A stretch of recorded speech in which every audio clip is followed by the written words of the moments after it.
Hi అండి. Actually schizophrenia అనే ఒక పదాన్ని నేను మా ఫ్రెండ్ దగ్గర విన్నాను. అసలు ఓకే. పదాన్ని వాడటం కూడా ఎలా వాడాలో కూడా తెలియట్లేదు. అసలు అంటే ఏంటి? స్కిజోఫ్రీనియా అనేది ఒక దీర్ఘకాలిక మానసిక వ్యాధి.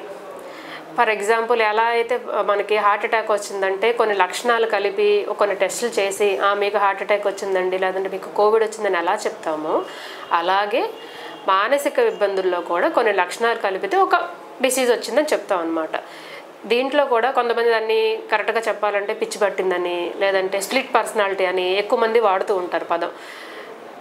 కొన్ని పాజిటివ్ సిమ్టమ్స్ అంటాం, భయాలు, భ్రాంతులు, అపనమ్మకాలు, లేదంటే రెగ్యులర్గా చేయాల్సిన పనులు చేయకపోవటం నెగిటివ్ సిమ్టమ్స్ అంటాము.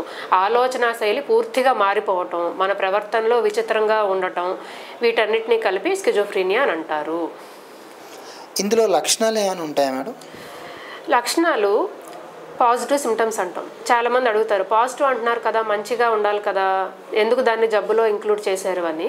పాజిటివ్ అంటే ఏంటంటే స్వతహాగా మనుషులుగా మనకి ఉండనివి, మన కుటుంబం తగ్గట్టుగా, మన కల్చర్ తగ్గట్టుగా, మన సొసైటీకి తగ్గట్టుగా భిన్నంగా ప్రవర్తించడం.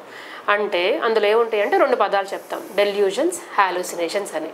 డెల్యూజన్ అంటే ఏంటంటే ఫాల్స్ బిలీఫ్, అంటే అపనమ్మకాలు, దానికంటూ ఒక ఎవిడెన్స్ ఉండదు, ఎంత ట్రై చేసినా మనకు ఒక ప్రూఫ్ దొరకదు, కానీ ఆ వ్యక్తికి అది ఖచ్చితంగా జరుగుతుందని నమ్ముతారు.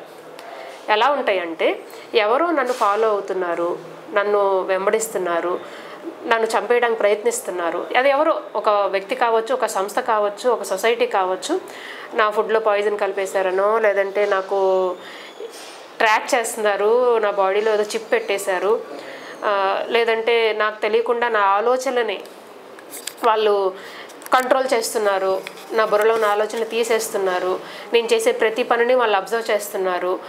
ఇలాంటివి రెగ్యులర్గా జరగనివి, మనం ఏంటి ఇలా కూడా వీళ్ళు ఆలోచిస్తారా అని ఆశ్చర్యపోయేవి, దీనివలన వాళ్ళ ప్రవర్తన బాగా ఎఫెక్ట్ అవుతుందన్నమాట. దీన్ని డెల్యూజన్స్ అంటారు. ఇవి ఎంత స్ట్రాంగ్గా ఉంటాయి అంటే మన పురాణాల ప్రకారం చెప్పాలంటే అభిమన్యుడు పద్మవ్యూహంలోకి వెళ్ళినట్టు. అంటే ఒకసారి లోపలికి వెళ్తే బయటికి రావటం చాలా కష్టము, బాగా స్ట్రాంగ్గా ఫిక్స్ అయిపోతారు.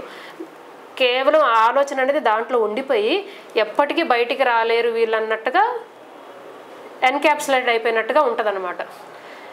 ఇది ఎంత ఎక్కువగా ఫిక్స్ అయితే వాళ్ళ ఆలోచన విధానం అంత మారిపోతూ ఉంటుంది, వాళ్ళ ప్రవర్తన అంత విచిత్రంగా అవుతూ ఉంటుంది. ఇప్పుడు మీరు చెప్పారు కదా, ఇందులో ఒక థ్రెట్ ఉన్న వాళ్ళకి కూడా ఆ ఫీలింగ్ వస్తుంది. థ్రెట్ ఉండే వాళ్ళకి మాత్రమే, లేదా అలాంటి థ్రెట్ అంటే ఒకరు భయపడతారు తప్పు చేయటం వల్ల కానీ, లేదా గొడవలు అవ్వటం వల్ల కానీ, ఆ గొడవలు అయ్యేటప్పుడు ఏంటంటే వాళ్ళు వచ్చి నన్ను చంపేస్తారు, కొట్టేస్తారన్న ఆ హాలుసినేషన్ వస్తుంది. హాలుసినేషన్ అనేది వేరే మాట అండి, డెల్యూషన్ అనేది వేరే. డెల్యూషన్ అనేది ఎటువంటి ఎవిడెన్స్ లేకుండా, ఒక బేస్ లేకుండా వచ్చే అపనమ్మకం. అది నిజంగా ఎప్పుడో చిన్నగా జరుగుండొచ్చు, అసలు ఎప్పటికీ జరగకపోయి ఉండొచ్చు. అంటే నా శత్రువు ఎవరో నన్ను చంపడానికి ప్రయత్నిస్తారనేది నిజంగా ఒక ఇన్సిడెంట్ జరుగుండొచ్చు, కానీ దాని తర్వాత ఎప్పటికీ అది నిజంగా కానివి అంటే ఇలాంటివి మనం సొసైటీలో రెగ్యులర్గా చేయలేని విధంగా ఆలోచన మారిపోతూ ఉంటుంది. అంటే ఏంటంటే వాళ్ళు ఎవరో నా బాడీలో ఉన్న ఆర్గన్స్ అన్ని తీసేశారు, మనకు తెలియకుండా ఎవరు తీయగలరు? లేదంటే వచ్చి నా బ్రెయిన్లో ఒక చిప్ పెట్టేశారు, మనకు తెలియకుండా ఎవరు మన బ్రెయిన్లో చిప్ పెట్టేస్తారు? ఇలాంటివి సహజంగా జరగలేవు కదా. ఇలాంటి అపనమ్మకాలు వస్తాయి, దీన్ని డెల్యూజన్స్ అంటాం. మీరు అన్నారు హాలుసినేషన్ అని. హాలుసినేషన్ అంటే ఏంటంటే మనకి ఎలా అయితే ఎన్ని సెన్సెస్ ఉంటాయో, ఫర్ ఎగ్జాంపుల్ చూపు, వినికిడి, స్పర్శ, వాసన, టేస్ట్, అలా ప్రతి సెన్సెస్లో మనకు మాత్రమే కనిపించేవి, మనకు మాత్రమే వినిపించేవి పక్కనాలకి జరగవు. ఫర్ ఎగ్జాంపుల్ ఒంటరిగా కూర్చున్నప్పుడు ఏవో మాటలు వినిపిస్తున్నట్టుగా ఉంటుంది, ఏవో శబ్దాలు, కానీ చూస్తే ఎవరు కనిపించరు. లేదా మనకేవో షాడోస్ లా కానీ, దయ్యాల్లా కానీ, ఇంకేవో లేదంటే చిన్న చిన్న యానిమల్స్లా కానీ, ఇలా రకరకాలుగా చెప్తారు. అలా కనిపించడం విజువల్ హాలుసినేషన్స్ అంటారు. అలాగే ఎవరో పట్టుకుంటున్నట్టు, లేదంటే ఒంటి మీద ఏవో పురుగులు పాకుతున్నట్టు, స్కిన్ కింద ఏవో నల్లులు వెళ్తున్నట్టు, కానీ కంటికి కనిపించవు, టాక్టైల్ హాలుసినేషన్స్ అంటారు. అలాగే ఇంట్లో ఏదో గ్యాస్ వాసన వస్తున్నట్టు, లేదంటే పాయిజన్ కలిపినట్టు ఫుడ్లో వాసన వస్తున్నట్టు, చెడు వాసనలు, మురుక్కాలు లాంటి వాసనలు ఏవో మనకి వస్తున్నట్టు, కానీ ఇంట్లో ఎవరికి అలాంటి వాసన రాదు, అక్కడ గ్యాస్ లీక్ అవ్వదు, కానీ వీళ్ళకే అవుతున్నట్టు ఉంటుంది, వాళ్ళకి మాత్రమే ఆ వాసన వస్తుంది. అలాగే టేస్ట్, నా ఫుడ్ టేస్ట్ మారిపోయింది, ఏదో ఒక పాయిజన్ కలిపినట్టుగా ఉంది నా టేస్ట్ అంటారు. కానీ ఇంట్లో ఎవరికి ఆ టేస్ట్ ఉండదు. కేవలం వాళ్ళకు మాత్రమే అనుభవించేదాన్ని హాలూసినేషన్స్ అంటారు. ఇవి నిజం కాదు, కానీ వాళ్ళకి అది నిజం. ఈ డెల్యూజన్స్, హాలూసినేషన్స్ కలిపి మనం పాజిటివ్ సిమ్టమ్స్ అంటాం. ఇలా పాజిటివ్ సిమ్టమ్స్తో పాటు స్కిజోఫ్రీనియా లక్షణాల్లో నెగిటివ్ సిమ్టమ్స్ అంటాం. అవి ఉంటాయి. అంటే ఏంటంటే రెగ్యులర్గా మనం చేయాల్సిన పనులు పోతాయి. అంటే స్నానం చేయాలి, తినాలి, పడుకోవాలి, పని చేసుకోవాలి, చదువుకోవాలి, నలుగురితో మాట్లాడాలి, బయటికి వెళ్ళాలి, ఇలా.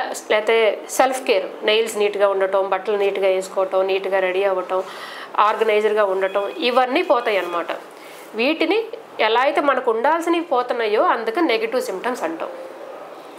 వీటితో పాటు ఎఫెక్టివ్ సిమ్టమ్స్ అని వస్తాయి. అంటే ఏంటంటే తెలియకుండా చిన్న చిన్న విషయాల్లో ఎక్కువగా కోపం అయిపోవటం, అగ్రెసివ్ అయిపోయి తిట్టడం, కొట్టడం, అనుమానాలతో. కొంతమందిని చూస్తే బయటికి పారిపోవడానికి ప్రయత్నించడం, రోడ్డు మీద వాళ్ళని కొట్టేయటం, తిట్టేయటం, ఉమ్మేయటం, లేదంటే రాళ్ళు విసిరేయటం, విచిత్రమైన ప్రవర్తన. దీన్ని ఎఫెక్టివ్ సిమ్టమ్స్ అంటాం. వీటన్నిటికన్నా ముఖ్యమైనది ఏంటంటే కాగ్నిటివ్ సిమ్టమ్స్ అంటాం. కాగ్నిటివ్ సిమ్టమ్స్ ఏంటంటే మన ఆలోచన విధానం. అంటే ఏంటంటే planning skills, social decisions, judgement, నేను ఈ పని చేయాలి, ఇలా ఉండాలి, నలుగురితో బాగుండాలి, ఎలా ఒక సిచ్యువేషన్లో ఇలా ప్రవర్తించాలి, ఒక సిచ్యువేషన్లో ఇలా ఉండాలని మనకు రెగ్యులర్గా ఉండే స్కిల్స్ అనమాట. లేదంటే లెర్నింగ్ కెపాసిటీ, మన మెమరీ, మన ఇంటెలిజెన్స్, ఇవి గ్రాడ్యువల్గా పోతాయి. అంటే ఎటువంటి స్కిల్స్ ఉంటే మనం రెగ్యులర్గా పని చేసుకోగలమో అవి పోతాయి అన్నమాట. వీటిని కాగ్నిటివ్ సిమ్టమ్స్ అంటాం. వీటన్నిటిని కలిపి వీళ్ళకి స్కిజోఫ్రీనియా లక్షణాలు వచ్చినాయి అని చెప్తాం. ఒకటేసారి అన్ని లక్షణాలు ఉండాల్సిన అవసరం లేదు. యూజువల్గా పాజిటివ్ సిమ్టమ్స్తో మన దగ్గరకు వస్తారు. అవి ఇంట్లో వాళ్ళు బాగా గమనిస్తారు. అంటే ఏంటంటే ఇది పర్సన్కి తెలియదు, పక్కన వాళ్ళకి తెలుస్తుంది. తనలో తను కూర్చొని మాట్లాడుకోవటం, వింతగా చూడటం, నవ్వుకోవటం, లేదంటే ఏడవటం, ఇంట్లో నుంచి పారిపోవటం, పని చేయకపోవటం, అతిగా కోపం రావటం, తనకు తను హాని చేసుకోవటం, లేదంటే పక్కన వాళ్ళకి హాని చేయడానికి ప్రయత్నాలు చేయటం. క్లియర్ కట్గా మన ఇంట్లో వాళ్ళకి కానీ ఫ్రెండ్స్కి కానీ తెలిసిపోతుంది ప్రవర్తన వింతగా ఉందేంటి అని. ఇవి పాజిటివ్ సిమ్టమ్స్ తెలుస్తాయి. నెగిటివ్ సిమ్టమ్స్ వచ్చరికి ఏమొద్దంటే వీళ్ళు కావాలని చేస్తున్నారేమో అనుకుంటారు. అంటే స్నానం చేయమంటే చేయకపోవటం, తినమంటే తినకపోవటం, పడుకోమంటే పడుకోకపోవటం, అవి కావాలని చేసేవి కాదు. ఈ పాజిటివ్ సిమ్టమ్స్ ఉండడం వల్ల వచ్చే లక్షణాలు.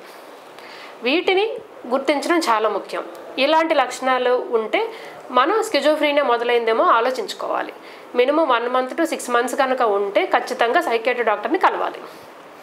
ఇది ఎక్కువగా ఎవరికి వస్తుంది? లైక్ ఇలా పర్టికులర్గా ఏదైనా ఏజ్ గ్రూప్ ఏదైనా ఉంటుందా, లేదా ఫీమేల్ మేల్ అని ఉంటుందా? ఈ వయసు వాళ్ళకి వస్తుందా? ఎవరికి వస్తుంది ఎక్కువగా? ఇది యూజువల్గా ఆడవారికి మగవారికి ఈక్వల్గా వస్తుంది. ఒకరికి ఎక్కువ ఒకరు తక్కువ అని లేదు. ఏజ్కి వచ్చేసరికి 15 సంవత్సరాల నుంచి 30 సంవత్సరాలు ఉన్న వాళ్ళకి వచ్చే అవకాశాలు చాలా ఎక్కువ.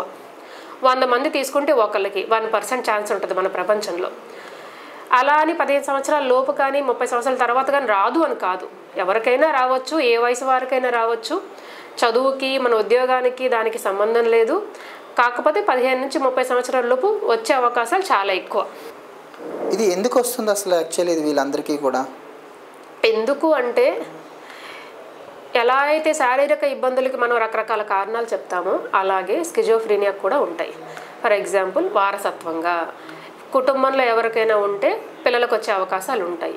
ఫర్ ఎగ్జాంపుల్ ఒక పేరెంట్కి, తల్లికి కానీ తండ్రికి కానీ ఉంటే 10 నుంచి 12% పిల్లలకు వచ్చే అవకాశం ఉంటుంది.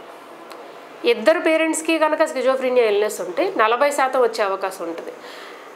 అన్నదమ్ములకి, ట్విన్స్కి ఉంటే 12% సుమారుగా అటు ఇటుగా వచ్చే అవకాశాలు ఉంటాయి.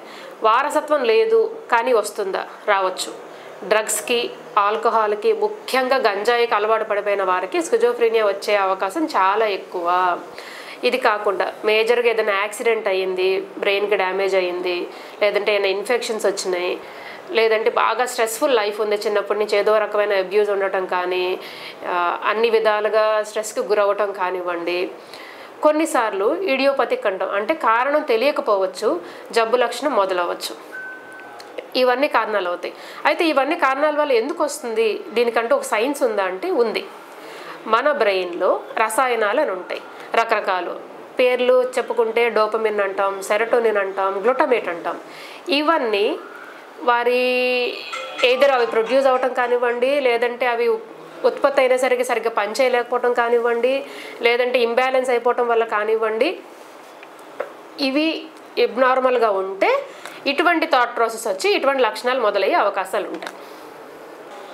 ఇన్ఫ్లుయెన్స్ అవ్వటానికి ఏమైనా ఛాన్సెస్ ఉంటాయండి? లైక్ ఏంటంటే ఇప్పుడు మీరు చెప్పిన సిమ్టమ్స్ లక్షణాలు నాకు ఉన్నాయనుకోండి, అవి నేను ఫ్రెండ్తోనో లేదా ఫ్యామిలీ మెంబర్స్తోనో షేర్ చేసుకుంటా. సో ఎప్పుడైతే నేను షేర్ చేసుకుంటానో నాకు ఏదైతే నేను సఫర్ అవుతానో మళ్ళీ వాళ్ళకి అది భయపెడుతున్నట్ట, లేదంటే వాళ్ళకి మళ్ళీ రేజ్ అయ్యే ఛాన్సెస్ ఉంటాయా, అలా ట్రాన్స్మిట్ అయ్యే ఛాన్సెస్ ఉంటాయా? ఇవి ఇన్ఫెక్షన్స్ డిసీజెస్ లాగా పక్కనాలకి ముట్టుకుంటే వెళ్ళిపోతుంది, మాట్లాడితే వెళ్ళిపోయే అంత డిసీజ్ కాదు, అలా అవ్వదు. చాలా రేర్గా కొన్ని స్టడీస్లో షేర్డ్ డెల్యూజన్స్ అని ఒక మాట వింటాం.